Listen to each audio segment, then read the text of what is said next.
अब तक तो जातिवादी जातिवादी बात करते थे, लेकिन अनुज सिंह भी अपराधी था, उसका भी इनकाउंटर हुआ पुलिस मुठभेड़ में। तब से सपा सुप्रीमो जी का मैंने कोई बयान नहीं देखा कि अब जो है जातिवादी नहीं है। अब उनको मुख्यमंत्री जी की सराहना करनी चाहिए, योगी जी की। अब तक जो जाति पर आरोप लगाते थे, अब अपराधी के ऊपर जब मुठभेड़ के दौरान अपराधी के ऊपर गोली चली, तो अखिलेश यादव जी को प्रेस कॉन्फ्रेंस करके यह कहना चाहिए कि योगी जी सभी अपराध के प्रति योगी जी की नीति और नीयत एक है। अब क्यों नहीं कहते हैं? अखिलेश यादव जी को तो मीडिया के सामने आकर योगी जी को धन्यवाद प्रकट करना ही चाहिए। यह फर्ज बनता है कि योगी जी की अपराधियों के प्रति एक नीति और एक नीयत और समानता है, उसमें कोई भेदभाव नहीं है। क्यों नहीं बोलते हैं अखिलेश यादव? योगी सरकार में हो रहे एनकाउंटर पे लगातार सवालिया निशान विपक्ष लगा रहा है। सुल्तानपुर लूटकांड में जिस तरह से मंगेश यादव का एनकाउंटर होता है, उसके बाद अखिलेश यादव ये कहते हैं कि जांच देखकर एनकाउंटर किया जा रहा है।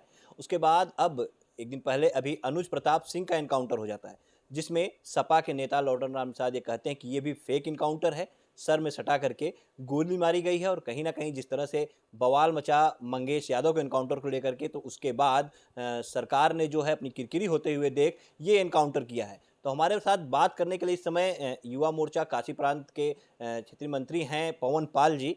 इनसे हम जानेंगे कि क्या वाकई में किसी दबाव में ये एनकाउंटर हुआ है, क्या कुछ है पूरा जिस तरह से आरोप लग रहे हैं, उसके बारे में क्या कहती है बीजेपी। पवन जी, बहुत स्वागत है आपका। बहुत बहुत धन्यवाद राजन जी।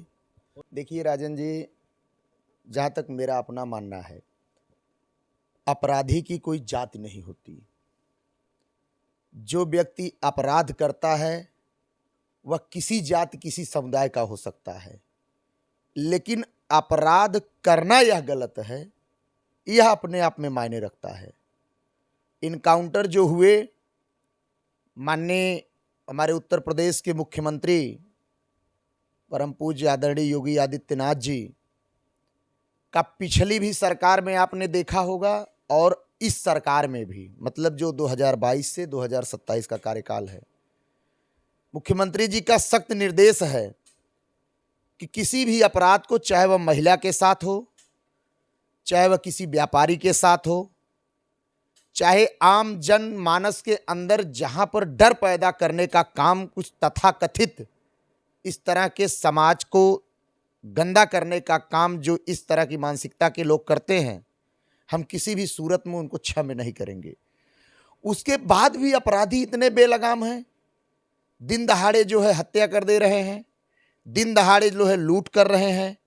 कम से कम उनको अंदर तो यह डर होना चाहिए कि प्रदेश का हमारा मुखिया, प्रदेश के मुख्यमंत्री, प्रदेश के डीजीपी, शासन व्यवस्था कितना कठोर है, सरकार का जो फैसला है अपराध के प्रति, भ्रष्टाचार के प्रति कितना कठोर है, उसके बाद भी उनके हौसले बुलंद हैं। तो घटना कारित किए। भाई, विषय एसटीएफ से संबंधित है, पुलिस का अपना एक अलग काम है। एसटीएफ ने जांच किया, विभाग ने जांच किया, जांच में जो अपराधी मिला वो काउंटर में मारा गया, मुठभेड़ हुआ, पुलिस के ऊपर फायरिंग हुई, जवाबी कार्यवाही हुई, उसमें मारा गया। इसी पे तो सवाल उठ रहे हैं। आप कह रहे हैं कि डर बना रहना चाहिए, तो क्या डर बनाए रखने के लिए किसी को घर से उठाएंगे और ठोक देंगे? क्योंकि मंगेश यादव के परिवार वाले लगातार ये कह रहे हैं कि 28 तारीख को मंगेश घर पे ही था और घर से उसको पुलिस 2 तारीख को उठा करके ले जाती है, उसके बाद जो 5 तारीख को एनकाउंटर में उसको मुठभेड़ में दिखा देती है कि मर गया। तो ऐसा कैसे हो सकता है? मैंने मंगेश यादव का, जो आप घर की बात कर रहे हैं, मैंने भी एक वीडियो देखा था उसी समय का। उसमें मंगेश यादव की माताजी और उनकी बहन ने जो बयान दिया है, एक आप उसको देखेंगे तो उसमें था कि मंगेश पिछले 2 महीने 3 महीनों से नहीं था। जो सबने देखा, हमने नहीं, आपने भी शायद देखा होगा। पुलिस ने जो जारी किया, जो पुलिस ने जारी किया था, लेकिन पुलिस द्वारा बनाया भी गया था वो। पुलिस ने जब बाद में आरोप लगा तो पुलिस ने उस वीडियो को वायरल किया। अब जो भी था, पुलिस ने बनाया था या किसी प्राइवेट व्यक्ति ने बनाया था, उसमें तो पुलिस ने नहीं दिखाई दिया, लेकिन सबने देखा, हम भी देखा, आपने भी देखा। तो उसमें जो बयान उनके परिवार वालों के तरफ से दिया गया था वो यही देखा गया था। अब अंदर की क्या बात है, कैसे है, इसकी जानकारी न तो मैं प्रत्यक्षदर्शी रहा हूँ, न तो आप रहे हैं। जो देखा जाएगा वही बताया जाएगा, वही सुना जाएगा। तो जिस तरह से मंगेश के बाद मंगेश के पास जो है ब्रांडेड सामान जो है बरामद होते हैं, उसके टी शर्ट देखिए, उसके बैग देखिए, जूते देखिए, लेकिन मंगेश की आर्थिक स्थिति वैसी नहीं, घर उसका जो है एक खपरैल जो है, एक मकान जो है, एक मढ़ा जो है, तो ऐसे में ब्रांडेड सामान उसके पास आ जाना कहीं कहीं ये सवालिया निशान भी खड़े होते हैं ना, जिसके पास घर पे खाने को दाना नहीं है, अन्न नहीं है, उसके पास इतने से बरामदगी में ब्रांडेड चीज़ें बरामद होती हैं, ये भी कहीं न कहीं सवाल जो विपक्ष इस पे भी उठा रहा है। भाई जो भी हो जांच का विषय था, एसटीएफ ने अपना जांच किया, उसमें कुछ अपराधी पकड़े भी गए हैं और कुछ जेल में भी हैं। उनकी जो पुलिस ने अपना बयान दर्ज किया कि उनके हम बयान के आधार पर मंगेश यादव इस डकैती कांड में शामिल था। जो पुलिस का बयान आया था, हम लोग भी तो आप ही लोगों का दिया हुआ न्यूज़ चैनल, तमाम समाचार पत्रों में वही जानते हैं। भाई जो काम पुलिस का है वह हमारा आपका तो काम है नहीं। जो पुलिस बताएगी आम पब्लिक वही पेपर में देखेगी, वही टेलीविज़न में देखेगी, वही यूट्यूब पर देखेगी, वही जो जानकारी मिलती है हमको आपको, उसी में आदमी अपना गुंता धुनता है कि क्या सही है क्या गलत है। लेकिन इसको राजनीति से जोड़ देना मेरे नज़रिए से यह गलत चीज़ है, क्योंकि मुख्यमंत्री जी का जो फैसला है अपराध के प्रति, यह जातिवादी जो सपा सुप्रीमो अखिलेश यादव जी ने लगाया, यह इनका आरोप मैं गलत मानता हूं। क्योंकि अगर अपराधी है तो उसको जाति से नहीं जोड़ना चाहिए। वह किसी के साथ घटना कर सकता है, जब उसको घटना करने का उसकी इच्छा कहेगी तो वह अपने समाज के लोगों के साथ नहीं कर सकता है, उनकी भी हत्या कर सकता है, उनके घर में भी लूट डाका डाल सकता है।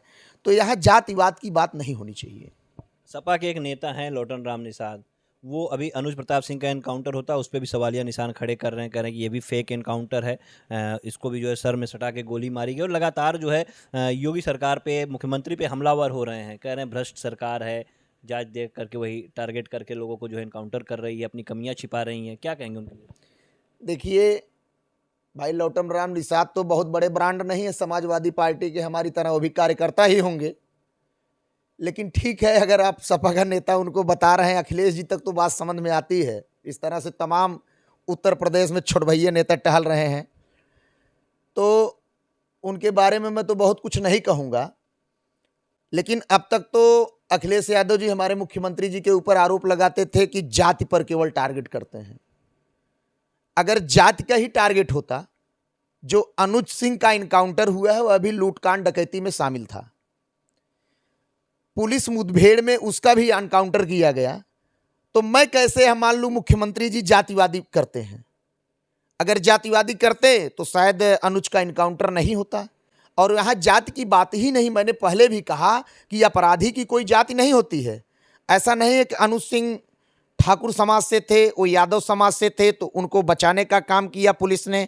भाई अपराधी था, जिसका जो अपराध जो किया उसका अंजाम वो भुगता। रह गई बात समाजवादी पार्टी के नेताओं की, तो अब तक तो जातिवादी जातिवादी बात करते थे, लेकिन अनुज सिंह भी अपराधी था, उसका भी इनकाउंटर हुआ पुलिस मुठभेड़ में। तब से सपा सुप्रीमो जी का मैंने कोई बयान नहीं देखा कि अब जो है जातिवादी नहीं है। अब उनको मुख्यमंत्री जी की सराहना करनी चाहिए, योगी जी की। अब तक जो जाति पर आरोप लगाते थे, अब अपराधी के ऊपर जब मुठभेड़ के दौरान अपराधी के ऊपर गोली चली, तो अखिलेश यादव जी को प्रेस कॉन्फ्रेंस करके यह कहना चाहिए कि योगी जी, सभी अपराध के प्रति योगी जी की नीति और नीयत एक है। अब क्यों नहीं कहते अखिलेश जी? अगर एक अपने स्वजाति समाज के नाते अगर अखिलेश जी आरोप लगा सकते हैं तो ठीक है, आपने लगाया, लेकिन अपराधी के रूप में योगी जी के जो ऊपर आरोप लगा रहे थे उसका भी काउंटर, उस अपराधी का भी इनकाउंटर हुआ, तो अखिलेश यादव जी को तो मीडिया के सामने आकर योगी जी को धन्यवाद प्रकट करना ही चाहिए।